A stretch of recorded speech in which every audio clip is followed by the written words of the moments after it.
بسم اللہ الرحمن الرحیم۔ السلام علیکم۔ دلی میں ایک نہایت کنجوس آدمی رہتا تھا۔ بظاہر تو وہ بہت غریب تھا، مگر در حقیقت اس کے پاس کافی دولت تھی۔ وہ ایک مختصر سی گھاس پھوس کی جھونپڑی میں اپنی دولت چھپا کر رکھتا تھا تاکہ چوروں کو شک نہ ہو، اور ہر وقت اس کی نگرانی رکھتا تھا۔ ایک دن جھونپڑی میں آگ لگ گئی۔ کنجوس بہت گھبرایا، زور زور سے رونے چلانے لگا۔ ایک نائی ادھر سے گزر رہا تھا۔ اس نے کنجوس سے پوچھا، بھائی اس ٹوٹی پھوٹی جھونپڑی کے لیے کیوں رو رہے ہو؟ اس میں آخر ایسی کیا بات ہے؟ کنجوس نے کہا، بھائی اس میں میری تمام عمر کا سرمایہ جمع ہے، جو سونے کی شکل میں ایک صندوق کے اندر سامنے کونے میں رکھا ہے۔ نائی نے کہا، تمہارا مال نکال دوں تو جو مجھے اس میں سے پسند آئے گا وہ تمہیں دے دوں گا، بولو منظور ہو تو نکالوں۔ کنجوس نے سوچا، اچھا ہے، کم ہی مل جائے، اس طرح تو سب ہی چلا جائے گا۔ اس نے اجازت دے دی۔ اجازت ملتے ہی وہ آدمی کمبل اوڑھ کر جھونپڑی میں گھس گیا اور صندوق نکال لایا۔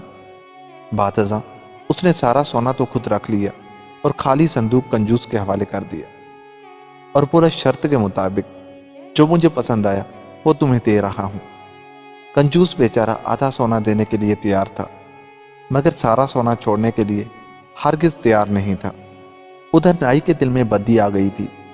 وہ کسی طرح سارا سونا ہڑپ کر جانا چاہتا تھا، جبکہ وہ بیچارہ آدھا سونا دینے پر بخوشی راضی تھا۔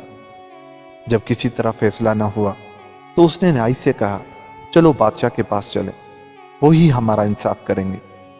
بادشاہ نے سارا معاملہ سن کر دونوں کو بیربل کے پاس بھیج دیا۔ بیربل نے کنجوس کو ڈھارس بندھائی اور کہا، تمہیں سارا سونا مل جائے گا۔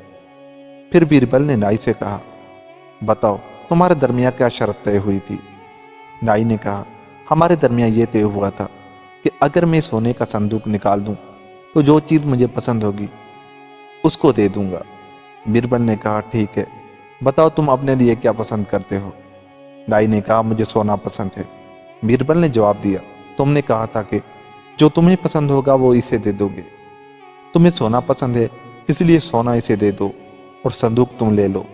اب تو نائی بہت گھبرایا، کیونکہ وہ اپنے ہی جال میں پھنس گیا تھا۔ کہاں اس کو آدھا سونا مل رہا تھا؟ اس نے فوراً آدھے سونے پر فیصلہ کرنا چاہا، مگر بیربل نے صاف انکار کر دیا کہ جیسا تم چاہتے تھے ویسا ہی ہوا ہے۔ نائی اپنی حرکت پر سخت پشیماں ہوا اور تمام کا تمام سونا اس کو دے دیا، اور تمام درباری بیربل کی دانش مندی دیکھ کر حیران رہ گئے، اور وہ کنجوس خوش خوش گھر جاتا رہا۔ اور دوسرا واقعہ، بیربل کی پگڑی۔ ملا دو پیازا دربار میں بڑے تکلف سے پگڑی باندھ کر آتے تھے، مگر راجہ بیربل کے سر پر اکثر ٹوپی ہوا کرتی تھی۔ ایک دن ملا صاحب اپنی پگڑی کی بہت تعریف کر رہے تھے۔ راجہ بیربل کو یہ ناگوار محسوس ہوا۔ بادشاہ سے کہنے لگے، جہاں پناہ یہ خواہ مخواہ اپنی پگڑی کی تعریف کر رہے ہیں، کل میں بھی پگڑی باندھ کر آؤں گا، جس سے ثابت ہو جائے گا کہ ملا صاحب کا دعویٰ بیکار ہے۔ دوسرے دن راجہ بیربل آئینے کے سامنے بیٹھ کر بہت محنت سے نہایت عمدہ پگڑی باندھ کر اکبر کی دربار میں حاضر ہوئے۔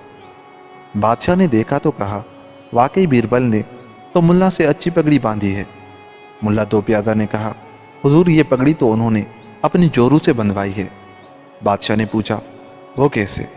تمہارے پاس اس کا کیا ثبوت ہے؟ ملا صاحب نے فوراً اپنی پگڑی اتار کر کہا، حضور اب یہ بھی اپنی پگڑی اتار دیں اور پھر ہم دونوں آپ کے سامنے باندھیں۔ ابھی آپ کے سامنے فیصلہ ہو جائے گا کہ میں تو اپنی پگڑی خود باندھتا ہوں اور راجہ صاحب اپنی جورو سے بندھوا کر آئے ہیں۔ بادشاہ نے کہا، ٹھیک ہے، بیربل تم بھی اپنی پگڑی اتار دو اور پھر آپ دونوں ہمارے سامنے پگڑی باندھیں۔ مجبوراً بیربل نے بھی اپنی پگڑی اتاری، لیکن باوجود کوشش کے وہ پگڑی ڈھنگ سے نہیں باندھ سکے۔ لیکن ملا صاحب کیونکہ روزانہ خود پگڑی باندھتے تھے، اس لیے انہوں نے جیسی روزانہ باندھتے تھے فوراً باندھ لی، لیکن راجہ صاحب سے آئینے کے بغیر پگڑی بندھ ہی نہیں سکی، اس لیے ان کو شرمندہ ہونا پڑا۔ دوستو، اگر آپ کو ہماری یہ ویڈیو اچھی لگی تو ہمارے چینل کو سبسکرائب کر لیں۔ خدا حافظ۔